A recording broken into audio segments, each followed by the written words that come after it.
The Best Nest by P.D. Eastman. The Best Nest. The Best Nest. Written and illustrated by P.D. Eastman. Mr. Bird was happy. He was so happy he had to sing. This was Mr. Bird's song. I love my house, I love my nest. In all the world, my nest is best. Then Mrs. Bird came out of the house. It's not the best nest, she said.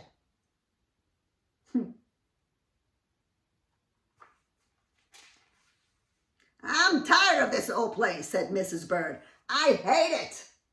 Let's look for a new place right now. So they left the old place to look for a new one. Oh, this place looks nice, said Mr. Bird. Let's move in here. What is that? A tree, right? But somebody else had already moved in. So they looked at another house. Oh, this one looks nice, said Mr. Bird. And there's nobody in it.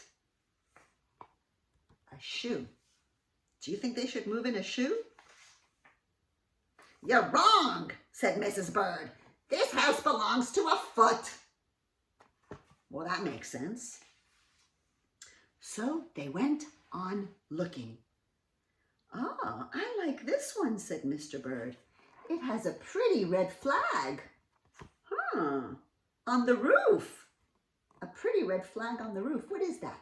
Do you know what that is? It's a post box. But they don't know that. I've always wanted a house with a flag, said Mrs. Bird. Maybe this place will be all right. Do you see what's coming? Uh-oh, something's gonna happen. That's a mail truck.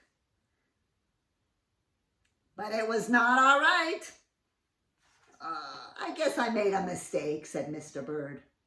Yep, that sure was. It was the mail truck. You make too many mistakes, said Mrs. Bird.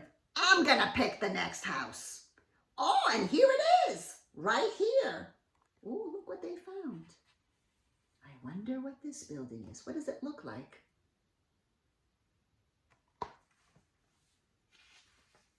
They flew in.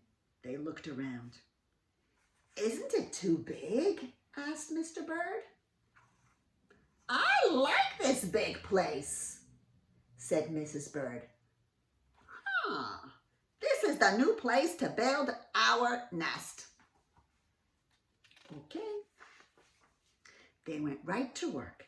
They needed many things to build their nest. First, they got some hay. That's a good idea. They got some soda straws and broom straws. They even got some sweater string. Look at that. Oh, he's not happy about it, this young man. But they got their sweater string for their nest. And they also got some stocking string. This one doesn't even notice. He's reading the paper. And they were getting their stocking string. Oh, and they even got mattress stuffing. Look at that. Right from the hammock, right from the mattress. Some mattress stuffing. They got some horse hair. And they got some man hair. That's very funny. All nice, soft things to build a nest. Soon, they had all the hay, all the straw, all the string, all the stuffing, all the horse hair, and all the man hair they could carry. Wow, that's a lot of material for their nest. They took it all back to build their nest in the place that Mrs. Bird chose. Mr. and Mrs. Bird worked very hard. It took them the rest of the morning to finish their nest.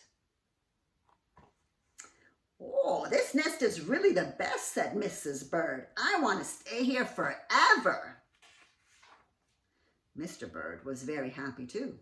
He flew to the top. See that? He flew to the top of his house and he sang his song again. "I love our house, I love our nest, in all the world our nest is best."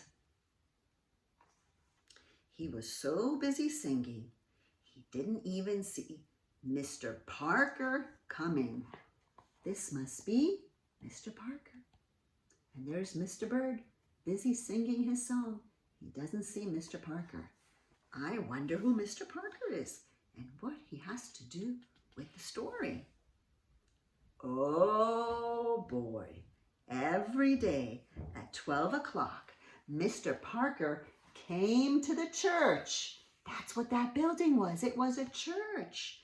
That's why there was a bell in there. And he came to pull a rope. The rope went up to the bird's new nest. And where do you think this rope leads to? You're right, the bell. The rope rang the bell right under Mrs. Bird's nest. Bong, bong, bong. Oh no. Mrs. Bird got out of there as fast as she could fly. Look at her. Meanwhile, bong, bong, bong, bong, bong, bong, bong, bong, bong, bong, bong. When Mr. Bird came in, all he could see was a mess of hay and string and stuffing and horsehair and man hair and straws. Where was Mrs. Bird? Do you remember? She flew away. She couldn't take all that bonging. But where did she go? "I will go and look for her until I find her," said Mr. Bird. He looked high. He looked low. He looked everywhere for Mrs. Bird.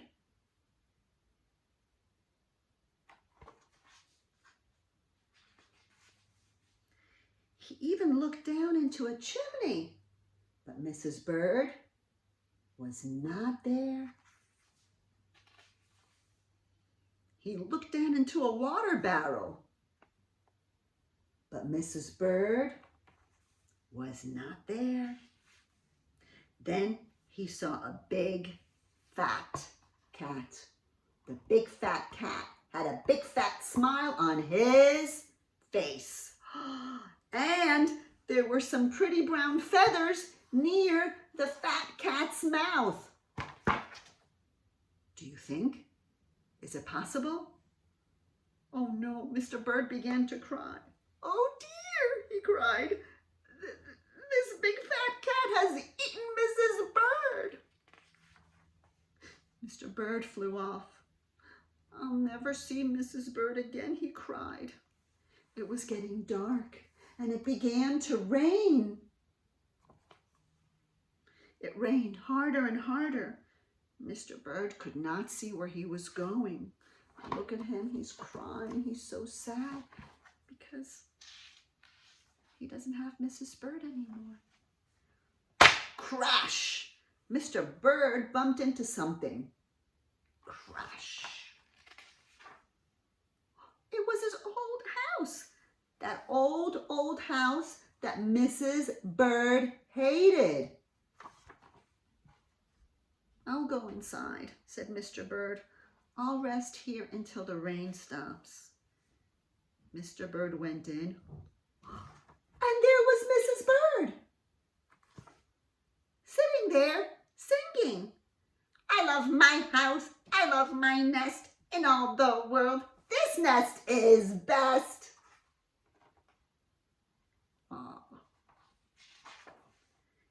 You're here, gasped Mr. Bird. I thought you hated this nest. I thought you hated our old nest, Mrs. Bird. Mrs. Bird smiled. Yeah, I used to hate it, she said.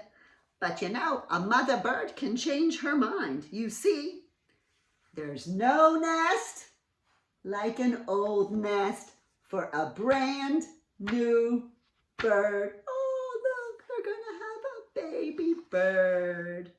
And when the egg popped out, the new bird thought so too. Ah, there's no place like home. What a cute story that is. The Best Nest by P.D. Eastman. Thank you.